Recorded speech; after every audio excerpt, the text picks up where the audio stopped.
of them, which sort of fits in with Celtic and Greek mythology, the Mother Maiden Crone, so that kind of works. And also they're obviously the ones that give the predictions and all that kind of stuff. So what I wanted to do with the witches mostly was just make them as unhuman as possible and make them forces of nature. So that's why we covered their faces and with the costumes. That's why we sort of put the horns on them. There's more to that as well, actually, but I'll maybe get onto that later.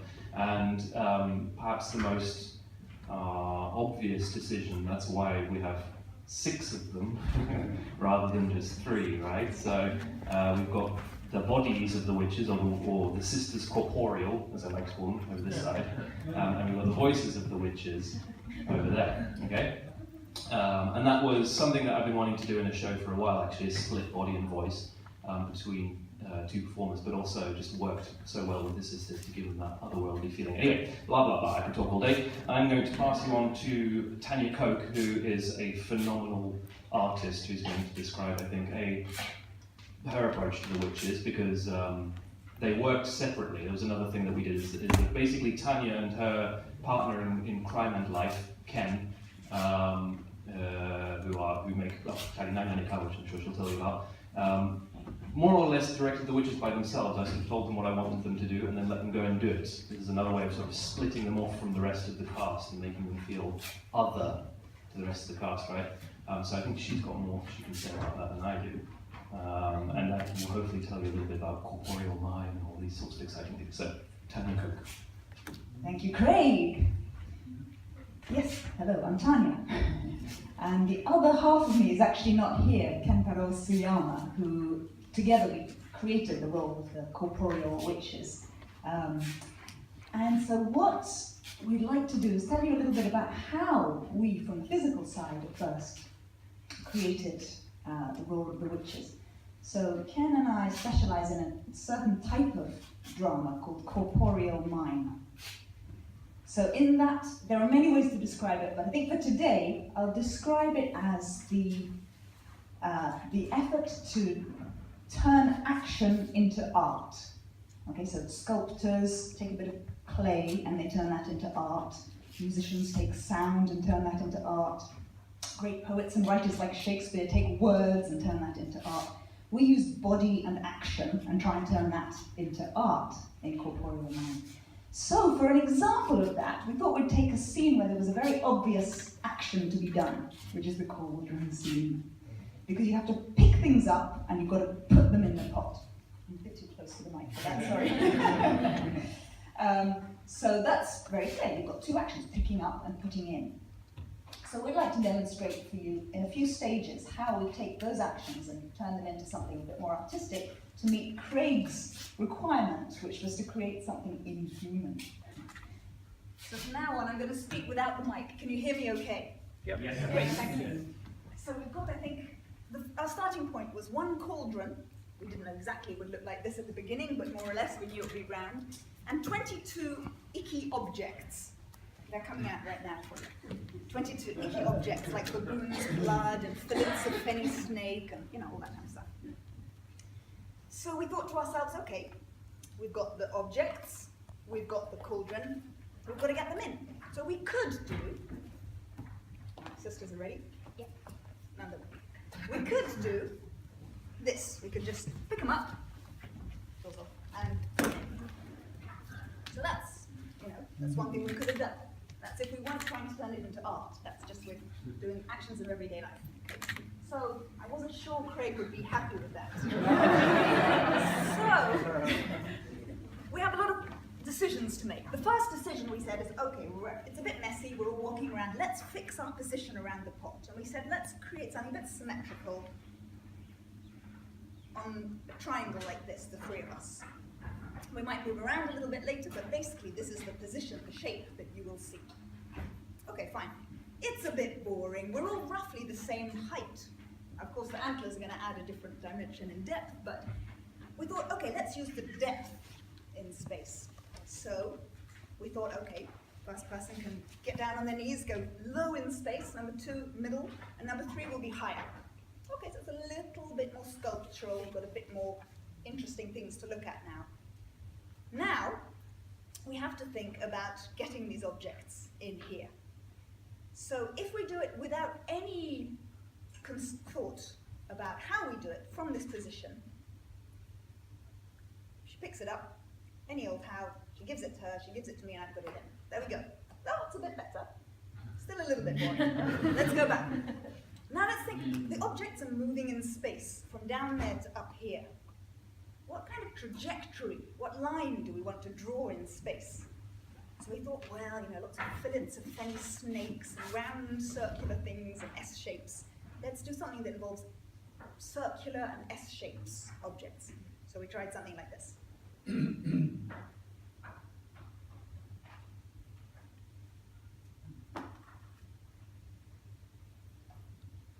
Okay, so we've got a little bit more sculptural use of space with the trajectory of the objects going into the pot. So far, anyone could do what we're doing. Anyone who has arms and a body. But we want to do more than that. So corporeal mime, we want to try and do things that you can't do in everyday life. So now we need to give a little explanation which takes us away from the pot for a minute. Let's come and stand. No, come stand here, that's right. I'm blocking it. We just need to do a quick demonstration of a technique in corporeal mime called articulation of the body.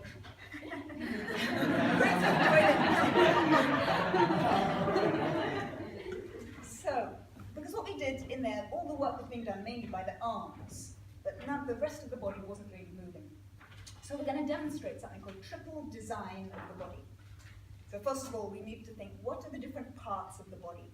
Well, let's just take 3 for now. You can move the head. Let's take a simple lateral inclination to the right of the head. And inclination, and back. Okay, so that's if you just decide you want to incline to the right with the head. But you might decide to use a bigger part of the body called the bust. So let's incline with the bust. And incline the bust. And come back. Okay? Third part of the body we'll look at is called the trunk. And it goes from the hips upwards. So incline the trunk. And incline. And come back. So there you go. You've got 3 notes in your scale now. Head, bust, and trunk. But we're limited to just the lateral plane, this one. With crabs, if we just move like this. There's probably a crab down there. But let's add another dimension. Let's take rotation. So now let's take the head again and rotate the head to the right. And rotate. And come back. For now we're just doing 45-degree rotation. Of course, we could go further, 90 degrees, but we're just for convention doing 45-degree rotation. And then the bust. And rotate. And come back. So the interesting thing here is that the trunk does not move there. It's isolated, just the movement of the bust. And now we'll involve the trunk. So rotation of the trunk looks like this. And rotate. And come back. Okay. That's 2 dimensions. One more, which is, yes. You're cheating, I know you've done this. Depth, backwards and forwards. So very quickly, head can be inclined backwards, and head, and 0, and the bust, and 0, and trunk, a trunk, and 0. Okay, so we've got 3 parts of the body, 3 dimensions. And now there's so many things that you can do once you've got these ingredients. So for example, a triple design, let's take just the head. I can take 1 rotation, plus 1 lateral inclination, plus 1 depth inclination, and this is a position called right, right, back. And there are 8 positions like that. Right, left, back, right, right, forward, etc. So we're adding to our vocabulary, physical vocabulary. And of course you can do the same with the bust and the trunk.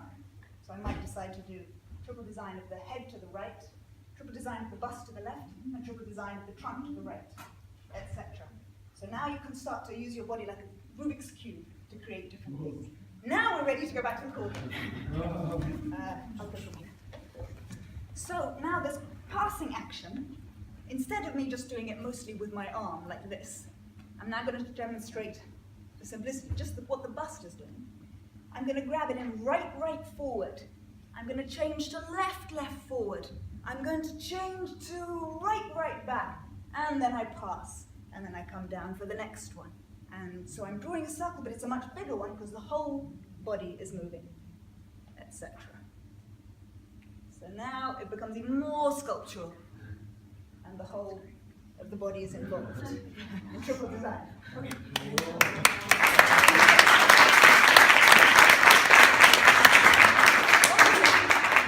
One more thing, that's okay. We haven't talked about rhythm. And of course, the rhythm of movement is perhaps the most important way to create drama out of your action. So we decided, of course, it could be, as we just did, very slow and smooth the whole time, but we thought we'd add a little accent somewhere along the way. So now it becomes a bit more like this.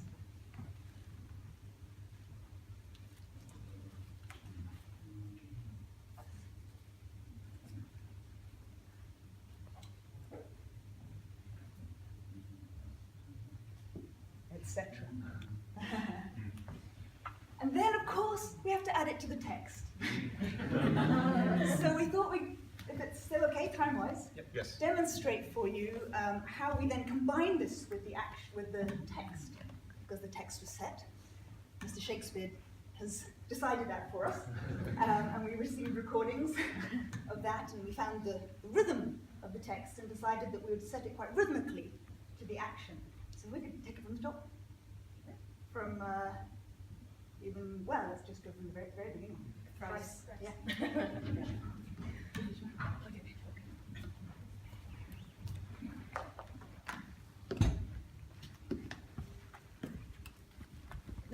One question that's been asked several times to the voices of the witches. We have not been recorded, so we obviously speak. It was something that was super, I don't know why I'm on that, this feels weird. And so something that was super important to us is to have the witches perform the voices live, because theatre is a live event. You never know what's going to happen. Maybe one of them drops something, or someone has a cold of it. So it's good to have the spontaneity, but also that connection between the voice and the body. You can do it with the recording, but it's never going to be quite as interesting, quite as good. So they were off stage doing the voices live. It was very nice for us to know that they could see us. Yeah. It was a two-way interaction.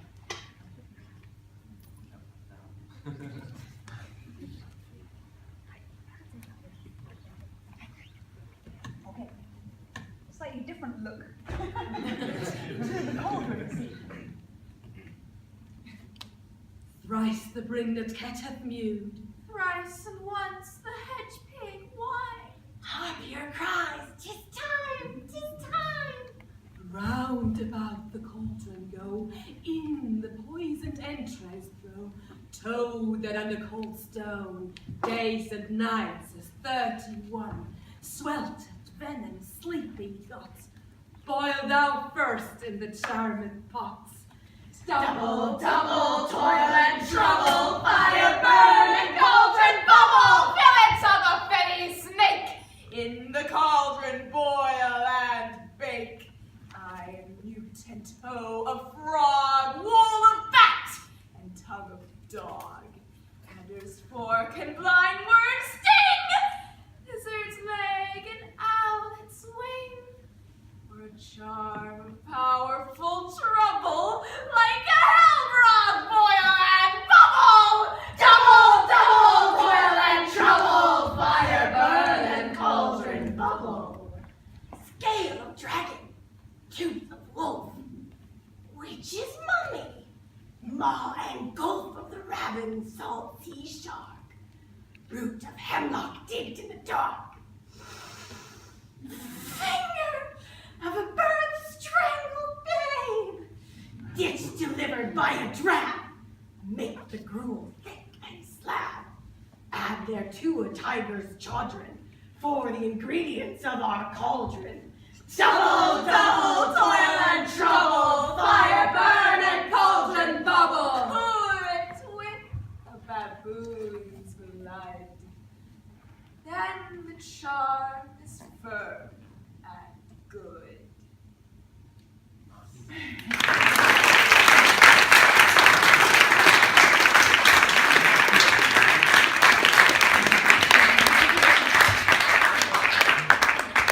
So you're seeing about 6 people on stage right now, but also making that scene happen, we have, of course, the lighting director. We have sound off stage to add to the witches' voices. We have our props people, Nobu and Troy, who created all of the many things that they're putting into the pot. They also created the pot, which took quite a few hours to put together, and the lighting inside of it also. They are costume designers, Sarah, who put them into their costumes, Isaku, who helped create the antlers that they wore. So for this scene, at least 20, 25 people making that happen, all volunteering their time to get that for you today. Yeah, that's something that is important to realize with something like theatre is, you see, I mean, we have 24, 25 people in our cast. 27. 27 in our cast? Including the 3 witches. Oh, 27, yeah, 27, yeah. But there's probably that again in crew and people cleaning costumes between shows and all that kind of stuff. So, yes. And then also I just wanted to mention briefly with the voices as well. As Tania said,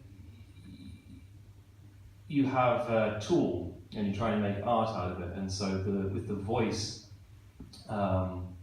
we spent a long time obviously sort of just talking about who these witches were and the sort of the different characters or archetypes that we could make out of them. So the Mother Maiden and crone thing was sort of the strongest image, but you know, if they're forces of nature, then you can't characterize them like you can a normal character. But then also on a very practical level, we just talked about, at this point we have to go forte, right? We have to go loud. And at this point we have to slow down. At this point we have to be quiet. At this point, you know, I want you to do that quality with your voice. And at this point, I want you to do this, you know, bold quality with your voice and that kind of thing. So this process of breaking something down into its pieces, which Corporeal Mime is very good at as well, right? And then, you know, break it down into its pieces, build it back up, was very much part of the making of the witches, or the sisters, I should say. Okay, so... Well, that was our main thing that we wanted to tell you about today for the director's talk, was to focus on the witches. We'll have a different focus for tomorrow's director's talk, if you'd like to come back and see it tomorrow. Bring your tickets up, I suppose. Buy your tickets. But no, we have time for some questions. If you have any questions that you'd like to ask Graig, our director, or anybody else on the stage here, we'll do our best to answer them for you. Real quick, the witches, that was wonderful. I didn't even know I'm working backstage in crew. I didn't know that you guys. That's live. I guess you're stage left. And the mic is staying right side. It's so Yeah. funny. Yeah, you're on that side. Backstage left. For you, what do you think one example of a real challenge for the production itself after the casting and everything in the rehearsal process? What do you think was one real challenge that you had to overcome, an obstacle that was difficult for you in really getting things going? That's a you know, I have to be really honest. It's been a massive privilege working on this production because everyone in the cast and crew has just been phenomenal. There's been no big arguments, no complaints, no. It's just, I mean, in terms of the sort of the people portion of the production, it's been. I've never worked on a production that, for me, has felt so smooth, so easy with the people. You know, I don't want to sort of be too, I don't know what the word is, practical almost about it, but I think something that we suffer from because we are a volunteer organisation, so no one you see is getting paid for any of this. All of our costs go back into the production that you see. And just even with that, we have extraordinarily tight budgets. And, you know, I sit looking at the ticket sales going, come on, just one more ticket sale and we'll break even, one more ticket sale, you know. Theatre rental in Japan is very expensive. Rehearsal space, just anything that involves property in Tokyo is very expensive. And, you know, there's not that many people, there's enough, but not that many people who know even that there is English language theatre to see, let alone want to come and see it. So yeah, that I think for me is the thing, you know, that I can't go to, for example, a woman who's sitting over there, Sarah Benabilla, who's done all our costumes from scratch. Every single item of costume you saw on stage, she and her team made, right? And that I can't turn around and today.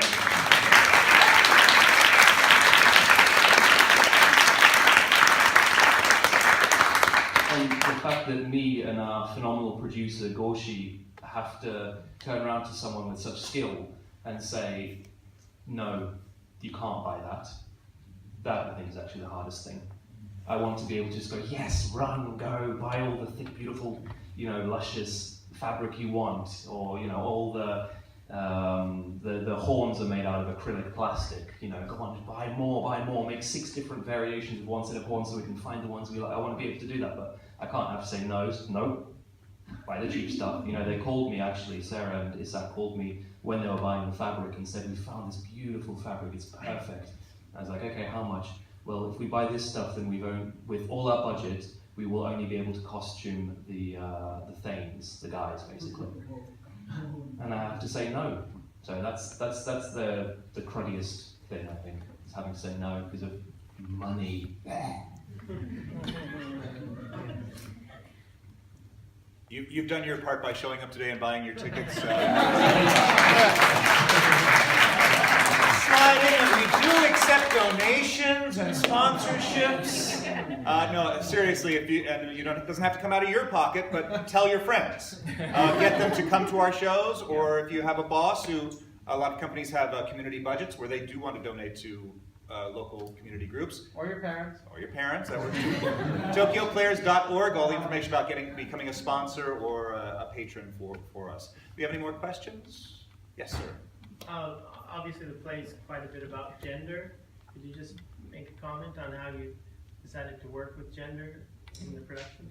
Yeah, so I said to everyone who came to the auditions, or to people who were asking about the auditions, that I was running basically blind casting, they call it sometimes, or colorblind casting, gender blind casting, where what you're looking for is the best performer for the role, rather than sticking to, do they have the right genitals? Sorry. I put too fine a point on it.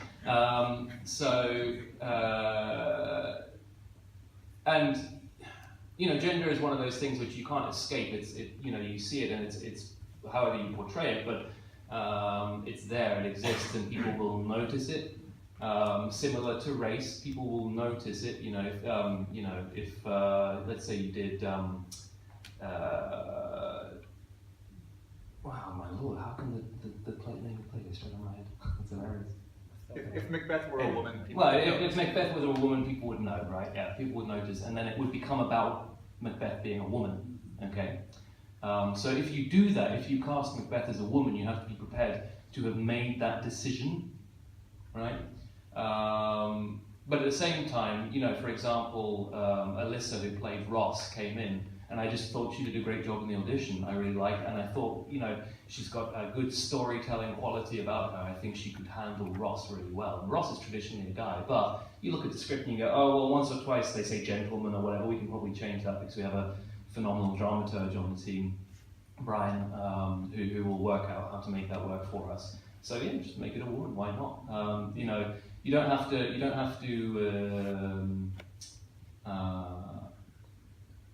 stick to the confinements of the time it was written in, right? Because Shakespeare's time was obviously even more sexist than our times are now. But you don't have to stick with that, and you can sort of bend the rules a little bit. So yeah, we did a little bit of gender blind casting in that respect, and then obviously Lady Macbeth is an interesting character because she's the one who says, she's got all the unsex me here and all that kind of stuff. I read a very interesting piece, little article about gender roles in Macbeth particularly, and for example, this idea that's kind of, now we think it's a contemporary idea of toxic masculinity, right? Oh, come on guys, let's go, we'll go get some chicks and all that kind of ugly side of masculinity, right? And how for some men having to play up to that role is a big kind of stress. And this article was saying sort of maybe that's one of Macbeth's problems, is actually he doesn't want to be the guy that goes out and stabs and kills people. Maybe he just wants to be a dad. And the pressure, whereas Lady Macbeth, she's the go-getter, she wants to go get something done, but she has to be the little pretty wife who sits at home. So, we talked about that a lot in rehearsals, but I didn't want that to be the thrust. In all honesty, I didn't really want any single thing to be the point of doing this production. The whole reason the set is the way it is, the costumes are the way they are, etc., is actually because I just wanted the text to speak for itself. So yes, we did discuss gender a lot, but yeah, we didn't try to force the point, I suppose. Have time for maybe one question or two questions yet? Yes, sir. Yes, sir. So Greg, you said that the text is super important for you and letting it stand and live on its own. I would say that for me that was the nicest part of this production because I felt like everyone knew what they were saying. Thank you. Which is sometimes a challenge with Shakespeare, in that from person to person the stresses on the lines and the different accents within a multinational audience or multinational production will kind of cause conflict with the meanings. I didn't feel any of that at all. So I would say that for me, that was amazing. And I want to know how you approached it so that people didn't have to put on an accent to perform it, but were able to kind of take the lines and make them personal, but also make them consistent. Right. Yes. Well, again, I mean, one thing that helped is, I'll mention him again, Brian, our assistant director, dramaturge.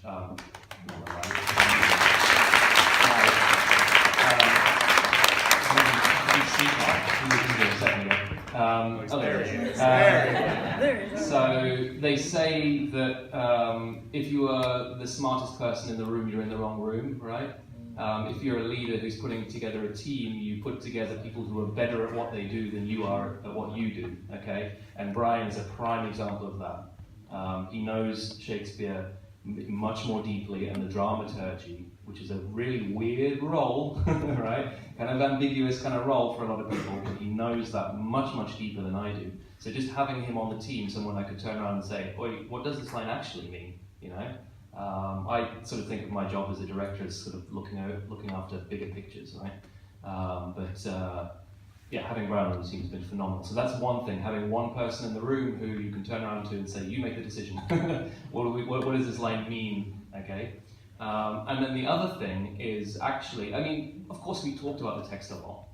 You have to with Shakespeare. So the first time we did any scene, we sort of sat around for at least half the rehearsal, reading it again. You know, why is this stress here? Why does the poetry fall like that? What, you know, how is this words semantics change? How's the meaning change over time? But after that, it's actually the cast, to be honest, who's done a phenomenal job. You tweak a little bit along the way, but what awesome guys. They went away and did the work, you know, which it sounds silly, but it's huge with Shakespeare. You have to go away and do a lot of book work just by yourself. If you do a contemporary show, you know it, the first time you read it, you get probably at least 80% of the meaning. With Macbeth, I'm sitting in the booth or in the audience last night or whatever, watching it for God knows, you know, like the 50th, 60th time, and having read it God knows how many times, and still I'm like, that's what that line means, right? Or that's the other meaning of that line, or that's the other meaning of that word. That's the, you know, there's so much depth to it, but yeah, I think the cast went away, and after our first sort of discussion about it, they went away and they did the work. So it's kind of on their backs. I think it's thanks to them. Yeah. If anybody's dying to ask one more question. If not, we do have to get them fed and watered for a 7 p.m. performance. So, ladies and gentlemen, our witches and our directors.